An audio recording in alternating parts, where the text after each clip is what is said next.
After working late nights, weekends, and holidays building my dream startup, I made one mistake. I trusted my boss. 2 days after I finally pitched it to her, she fired me. 1 month later, she launched my exact product. But what she didn't know was I left something behind, and it was counting down to zero. Alara Vance had always been the kind of person who preferred shadows to spotlights. In a world obsessed with loud ideas and louder personalities, she was different, measured, calm, observant. She didn't interrupt meetings to sound smart or plaster herself across LinkedIn with buzzwords and half-finished prototypes. She worked quietly, thoroughly, brilliantly. At T28, she had already outpaced most of her peers. As a software architect at Dynex Labs, a mid-size but rapidly growing Silicon Valley tech firm, she was respected, but not feared. Not yet. Her coworkers knew her as dependable, maybe even gifted. But what none of them knew, what no one knew, was what she was building at home. Every night after work, Alara would return to her one-bedroom apartment in Palo Alto, brew herself a cup of white tea, and sit cross-legged at her minimalist desk. There, she became someone else, an inventor on the verge of changing the way the digital world thinks. Her secret project was called Athanapples, a machine learning model that didn't just analyze trends, it predicted them accurately. It could forecast viral content, financial spikes, user behavior, even political waves, all by analyzing deep web patterns, emotional sentiment, and social rhythm. It didn't guess the future. It understood it. She'd been working on it for nearly 3 years, sometimes in 12-hour marathons, sometimes in short, obsessive sprints. Not because anyone asked her to, not for a grade, not even for a paycheck, just because she believed in it, believed it could change the world and maybe, finally, prove that quiet brilliance could still matter in a world addicted to noise. Her plan had always been simple: finish Athanapples, patent the core logic, pitch it to Dynex, and partner with someone who could help her scale it. And there was one person she'd always dreamed of showing it to: Kira Daly. Kira wasn't just the director of product at Dynex, she was a Silicon Valley legend, former Google AI strategist, one of Forbes' top 40 under 40. Every junior engineer secretly wanted to be her, or be seen by her. Alara wasn't the type to idolize anyone, but Kira had built empires. And for someone like Alara, who had always worked in isolation, the idea of finally showing her creation to someone who might actually get it felt like the right next step. When she sent the email, her hands were shaking. Subject: innovative. ML prototype, internal pitch request. Hi Kira, I've been working independently on a behavioral prediction model that I believe has significant potential. I'd love to schedule 15 minutes to show you a working demo. I think it could align with Dynex's roadmap. Alara Vance. She stared at the message for a full minute before clicking send. 24 hours later, Kira replied. 4 words: let's see it. Tomorrow? Alara didn't sleep that night. She checked the demo 7 times, cleaned up the UI, triple encrypted the core logic. She didn't want to appear paranoid, but she wasn't stupid either. When she walked into the executive glass conference room the next day, her heart was pounding. Kira was already seated, tablet in hand, legs crossed, the kind of woman who looked like she had never once failed at anything. Alara plugged in her laptop. Her hands were cold. Her voice was steady. She walked Kira through Athanapples' interface, its training model, the prediction dashboard, the validation reports. The accuracy stats were staggering. Kira didn't blink. She just watched. And then, when the demo ended, she smiled. This is very interesting, Kira said, her voice smooth like polished metal. What you've built, this could be worth millions, maybe more. Alara's heart jumped. Kira leaned back in her chair. Do you have the source code accessible? Alara hesitated. I've kept it local until now, but yes, I can provide it.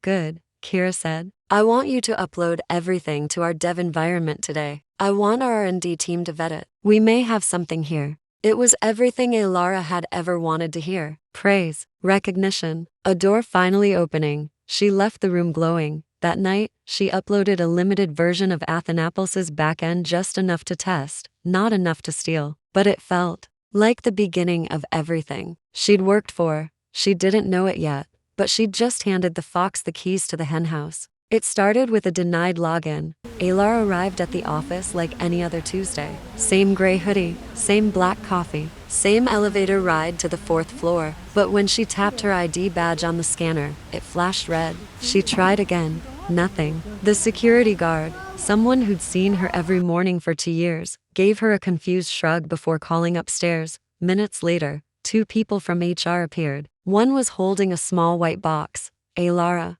can we talk upstairs? Her stomach dropped. They led her to a tiny glass room with no windows and no answers. Their voices were clinical, detached like they were reading from a corporate instruction manual. Due to internal restructuring and strategic pivots, your position has been dissolved effective immediately. No mention of her project. No warning. No chance to ask why. She asked anyway. Is this about Athanapples? They looked at each other. Blank stares. We're not familiar with internal code names, one of them said. This decision is part of a broader reduction initiative. She wasn't even allowed back to her desk. Her things had been collected, badge revoked, laptop taken, exit interview scheduled over email. She walked out with the box in her arms and her dignity cracked but not broken. What followed were some of the darkest days of her life. No call from Kira, no explanation, no thank you, just silence. Then the LinkedIn post started. At first, it was just a headline. Dynex Labs teases groundbreaking predictive engine under new leadership. Then, a week later, introducing PredictAI powered by Dynex, spearheaded by Kira Daly. Aylara clicked the video embedded in the article, and there it was, her interface, her color palette, even the slide transitions from her Athanapples demo. The dashboard was identical down to the UX quirks she'd created at one night, trying to make the system feel human. There was no mistaking it. They hadn't modified it. They hadn't rebuilt it. They had taken it. Kira appeared in a slick blazer, standing on a minimalist stage, lit like a product launch. We believe PredictAI is the future of data consciousness, Kira said. It understands the world before it reacts. A new frontier of behavioral intelligence. The applause was deafening. Aylara didn't hear it. She sat in her dark apartment, knees pulled to her chest on the floor, watching everything she built be paraded around under someone else's name. She didn't cry. At first, she just sat there still, empty, disconnected. It wasn't until later that night, when the video had replayed in her mind for the 50th time, that it broke her. Her body curled into itself. She cried in silence. Then she screamed into a pillow until her throat burned. 2 nights passed like that. No appetite, no sleep. Just the cold weight of betrayal pressing against her ribs like a knife that wouldn't stop twisting. On the 3rd night, sometime past midnight, she walked to her desk and powered on her old personal laptop. The loading screen flickered. Her fingers hovered over the keyboard, uncertain. And then instinct took over. She opened her offline backup server. She had stored everything, every line of original code, every commit log, every UI sketch, every training model result. Not just on her work device, but encrypted locally under a series of aliases. Aylara had been cautious, not because she expected betrayal but because deep down, she never fully trusted the world she worked in. And then she found it. Watchdog 3.7. Undeployed core trigger. She clicked. The file opened. Inside was the silent gatekeeper protocol she had embedded in Athanapples months ago. A background listener. A heartbeat. Not malware. Not sabotage, just an ownership beacon. It recorded version signatures, system IDs, behavioral anomalies. If anyone tried to scale Athanapples on unfamiliar infrastructure, it would log everything and store it securely on a private server. She read the logs. PredictAI matched 92% of Athanapples' original DNA. That meant they didn't just steal her idea, they were running it. And suddenly, Aylara didn't feel broken anymore. She felt awake. She leaned back in her chair, staring at the lines of code that had once been her life's obsession, and now were her secret weapon. Then slowly, for the first time in 3 days, she smiled. It wasn't the smile of victory. Not yet. It was the smile of someone who knew that every theft leaves fingerprints, and she had every one of them. The Watchdog protocol wasn't something Aylara built out of paranoia. It was born from a simple truth she'd learned early in her career. If your creation has value, someone will eventually try to steal it. So she designed a silent sentinel code buried deep beneath Athanapples' surface.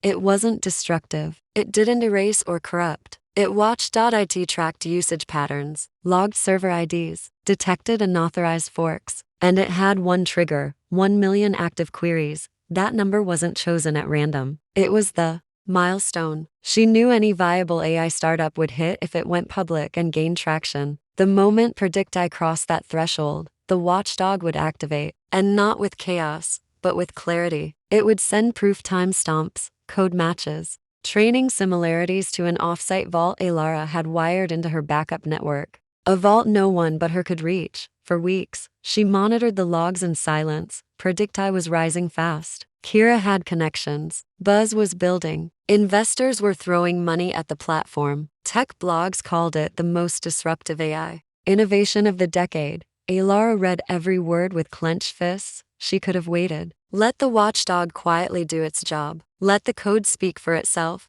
But that wasn't enough anymore, because this wasn't just about reclaiming credit. It was about telling the world what theft looks like, loudly, publicly, unforgivably. She couldn't do that alone. So Alara did something she hadn't done in years. She started reaching out. First, she contacted Milo, an old friend from Stanford, a cybersecurity whiz who now ran an underground newsletter on tech ethics and digital sabotage cases. He had always joked that Alara was too good for this world. When she told him what happened, he went silent. Then he said, "Send me everything. We'll burn them down together." Next was Jules, a rising YouTube tech vlogger with nearly 2 million subscribers. Alara had once helped her debug a deep learning model. Back in grad school, Jules had gone the influencer route. Glamorous, loud, sharp, exactly the voice Alara needed. "You're telling me they stole Athanapples and renamed it?" Jules said, half shocked, half thrilled. "That's the headline," Alara replied. Jules grinned. "I'll do the video. Just give me the receipts." The receipts were coming, one line of code at a time. The watchdog logs were growing, and finally, there was Vanessa Rios, a journalist from The Verge who owed Alara a favor. Years ago, Alara had helped Vanessa trace the origins of a deepfake blackmail ring. In return, Vanessa had once said, "If you ever get screwed by the system, you call me first." So she did. Vanessa's response was immediate. "I want exclusive access. Full story, names, code, and screenshots." Alara said yes. The pieces were falling into place, quietly, strategically, while Predicti was scaling globally, boasting on stages, trending on social media, raising Series B funding. Alara was building her counter-narrative, a slow drip of facts, proof, and emotion. Not a flame war, not a scandal, a reveal. In the background, she monitored the user count. It was climbing fast, 970,000. She knew they'd hit the mark within days.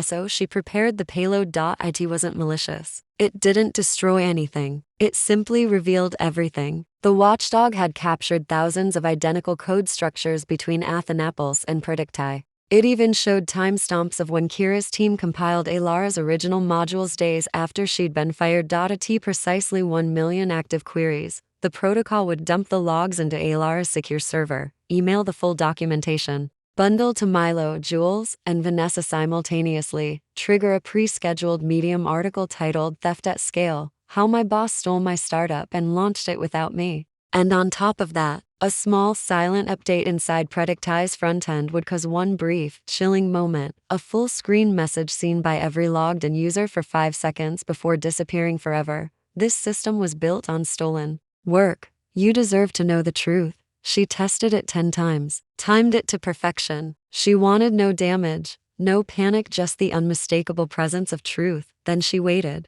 The next time she checked the user log, it read 1000 to 1 for active queries. She took a breath, then pressed enter, and the trap was sprung. While Predicti soaked in headlines and billion-dollar valuations, Alara Vance was quietly building something that couldn't be stolen this time. Not just an algorithm, but a movement. She called it Vance AI. The name was personal effusion of her surname and the Latin root scientia, meaning knowledge. It felt like rebirth, not loud, not flashy, just true.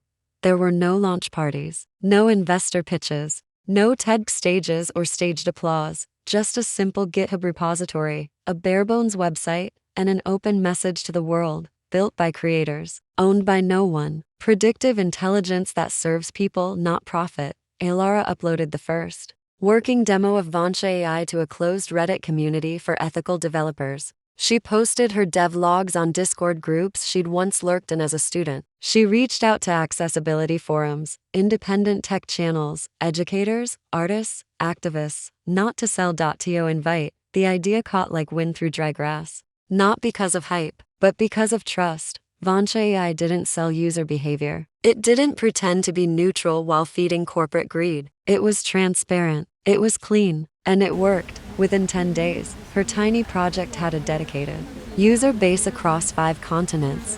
Not millions. Not yet, but passionate voices. Creators, developers, students, the kinds of people who build, not steal. Meanwhile, across the digital skyline, Predicti was beginning to flicker. It started subtly, users reporting strange lag during predictive sessions, influencers whispering about ethical flags being triggered in the background, tech forums posting screenshots. Why is Predicti suggesting this? Is the algorithm manipulating responses? And then came the whispers in venture capital circles. Predicti's recommendations were beginning to feel inconsistent. Investors noticed predictive models flip-flopping. Marketing firms questioned data reliability. A handful of journalists led by Vanessa Rios began to quietly investigate, and while the cracks widened in Kira's empire, Elara watched. From the shadows, she checked her private logs daily. The watchdog pulse was rising. It wasn't just tracking the stolen code, it was documenting system strain. Predicti had been scaled too quickly, layered with features it was never meant to carry. And now, like a cracked foundation beneath a shiny skyscraper, it was groaning. Still, Kira kept smiling on stages.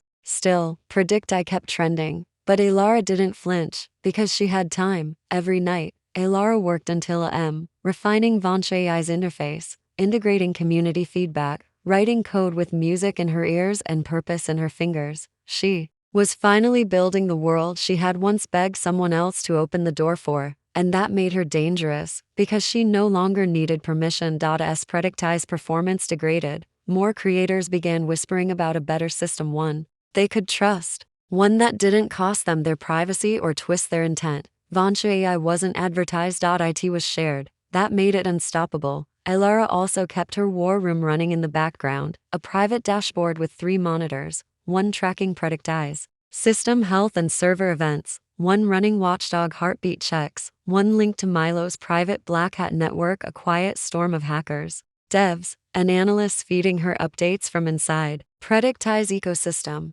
And right there, in the corner of her screen, always ticking, trigger point, 982,473 queries. She could almost feel the pressure building. Jules, the YouTube tech influencer, had finished the draft of her expose video, the startup that got stolen and the genius who took it back. Vanessa had written a full investigative piece for The Verge, waiting for final evidence. And Milo? He was orchestrating something beautiful, a synchronized information cascade. The moment Predicti hit 1 million active queries, the trap would activate. The watchdog logs would be published. The article would drop. Jules' video would go live. Screenshots, source code overlays, timestamps, court verifiable signatures, and Predicti's homepage would blink. Just once, just long enough. This platform was built on stolen work. The rest would be handled by the internet. Meanwhile, Kira, still clueless, had just posted a smug selfie with her VC partners on Instagram. Caption, "To the moon."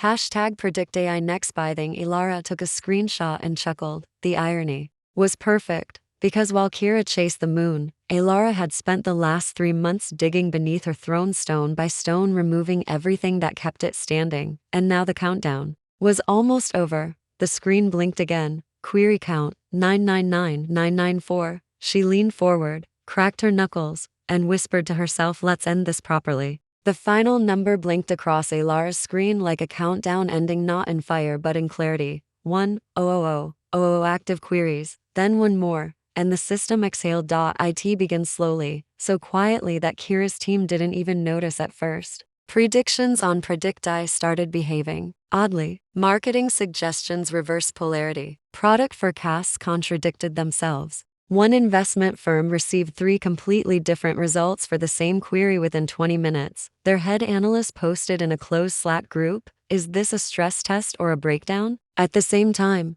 A new thread appeared on Twitter. Screenshots, lines of code, time-lapse overlays. Hey at Predicti, care to explain why your architecture is 90% identical to a 2-year-old project called Athanapples, credited to a woman you quietly fired? It went viral in under 3 hours. Then, another wave hit this time from The Verge. Exclusive, Predicti built on stolen code. Whistleblower reveals proof. Written by Vanessa Rios, it contained line-by-line comparisons, commit logs, side-by-side UI screenshots, internal emails leaked by one of Kira's own devs, and then the homepage glitch. For 5 seconds, every logged-in user on Predicti saw a black screen with white text. You built your empire on stolen work. This is not revenge. This is justice. And then darkness. The system rebooted. But the damage wasn't technical. It was reputational. People started digging. The Geet history, the IP matches, the overlapping training data. Everything pointed to one name, Ilara Vance. On YouTube, Jules' expos dropped. Thumbnail.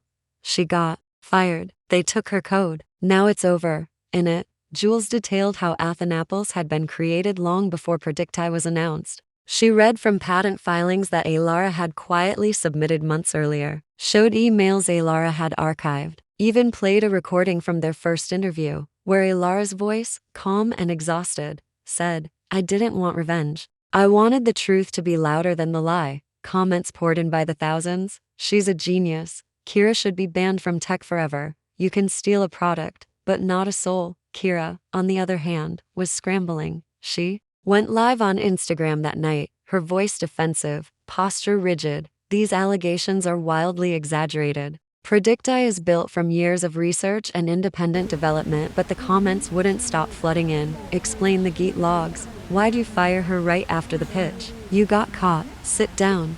By the next morning, 5 major investors had already pulled out. Venture funds released statements. We are suspending all financial involvement pending an internal investigation. We are shocked and disappointed. Integrity is non-negotiable. Then came the lawsuits, except this time, it wasn't Kira suing, it was Ilara. Her legal team filed an intellectual property theft claim supported by airtight timestamps, notarized documentation, and patent history that left no room for interpretation. In court, Ilara didn't speak much. She didn't have to. Her work spoke. The judge reviewed the code comparison, the project logs, the NDA breaches. The verdict was delivered in under 40 minutes. This court finds that Predicti was built upon stolen intellectual property originating from Miss Ilara Vance. The defendant, Kira Daly, is hereby ordered to cease operations of Predicti, pay damages, and issue a formal public correction within 72 hours. Kira's face was stone. Her lawyers were silent. By the end of the week, Predicti's servers were offline.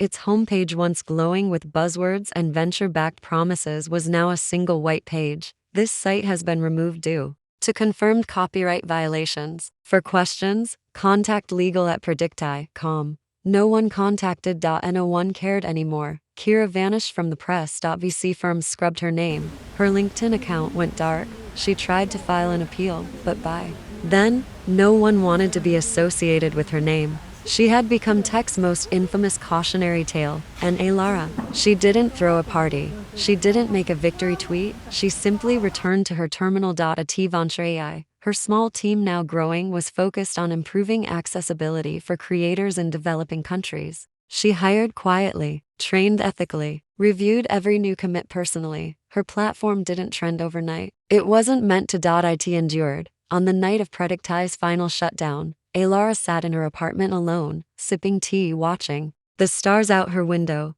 not smiling, not celebrating, just breathing, and finally at peace. The auditorium wasn't enormous, maybe 300 seats, no velvet curtains, no choreographed lighting, just a clean wooden stage, soft overhead lights, and a crowd that didn't wear suits but hoodies, sneakers, and old laptop stickers. This wasn't a tech summit for billionaires. This was the Creators Assembly, a community-organized event for independent developers, designers, students, and thinkers. A room full of people who'd been told no too many times, who'd had ideas ignored, work stolen, credits erased. People like Ilara. And now, they were all staring at her, waiting. Ilara stood center stage, behind a single podium. She wore black jeans, a soft gray blazer, and no makeup. No slides, no pitch deck, just her voice. The applause faded. She looked out over the room, young faces, tired eyes, hopeful hands, and then she spoke.